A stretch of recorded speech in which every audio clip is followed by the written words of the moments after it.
Pinabulaanan ng kampo ni Chief Justice Renato Corona ang hinala ni Senador Sergio Osmeña na baka naglalatag na ng basihan para raw maideklarang isang tinatawag na mistrial, ang impeachment trial. Pero iginigiit na mismo ng presiding officer ng impeachment court, si Senate President Juan Ponce Enrile, na hindi uubra ang pagdedeklara ng mistrial. Nakatutok si Jam Sisante. He was subpoenaed. Isa si Senator Judge Sergio Osmeña sa inakusahan ni Chief Justice Renato Corona sa Korte Suprema ng pagiging hindi patas sa impeachment trial. Ang apat pa ay sina Senator Judge Franklin Drilon, Kiko Pangilinan, Teofisto Gengona III at Alan Peter Cayetano. Sabi ng mga abogado ni Corona sa kanilang supplemental petition sa Korte Suprema kaugnay ng kanilang hiling na ipatigil ang impeachment trial, nalalabag ang right to due process ni Corona dahil sa di raw pagiging patas ng 5 senator judges. Pinabulaanan ni Osmeña ang paratang, sabay sabing gusto lang daw ng mga abogado ni Corona na ilatag ang pundasyon na isang mistrial ang pagdinig ng impeachment court. Alam ko naman strategy nila. They're laying the groundwork for a mistrial o certiorari with the Supreme Court. Kapag nagdeklara ng mistrial, maaaring ipawalang bisa ang pagilitis dahil may malaking kamalian sa pagsasagawa nito. Pero itinanggi ng abogado ni Corona ang sinabi ni Osmeña. Ang inihain daw nila sa Korte Suprema ay bilang pagdepensa lang daw sa karapatan ng Chief Justice. They're reading something that is not written. It's not part of our plan or strategy, as you may want to refer it.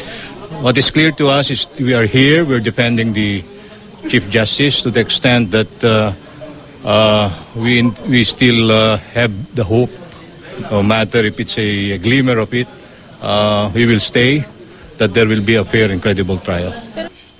Tingin naman ng prosekusyon, basta hindi raw kasi pabor para sa depensa ang mga nangyari sa impeachment trial, agad nila itong binabansagang mali at iligal. Lahat naman ng strategy gagawin na ng depensa.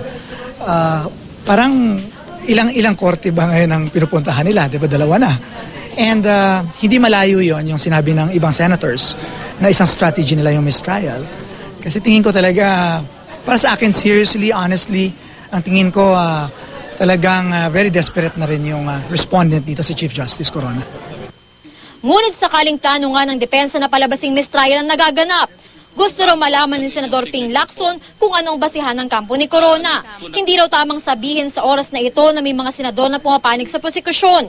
Kung tutuusin nga raw, meron ding mga senator judge na para namang pabor sa depensa ang linya ng pagtatanong.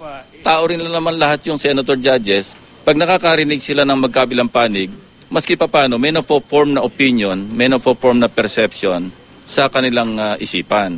So hindi natin mayalis na sa pagtatanong o sa linya ng pagtatanong, mababasa mo kung ano yung gusto nilang mas lumabas kaysa doon sa ayaw nila ipalabas. Ano? Pero ayon kay Senate President Juan Ponce Enrile, hindi maaaring magkaroon ng mistrial sa impeachment trial ni Corona dahil applicable lang daw ang pagkakaroon ng mistrial sa isang jury system tulad ng sa Amerika. Saan sila nakakita ng mistrial? Mag-aral muli sila ng rules of procedure. Sa Amerika, may sa jury trial, pero ito hindi jury. Walang mistrial sa impeachment. Pag sinabi mo guilty, guilty. Walang appeal. Jam Sisante.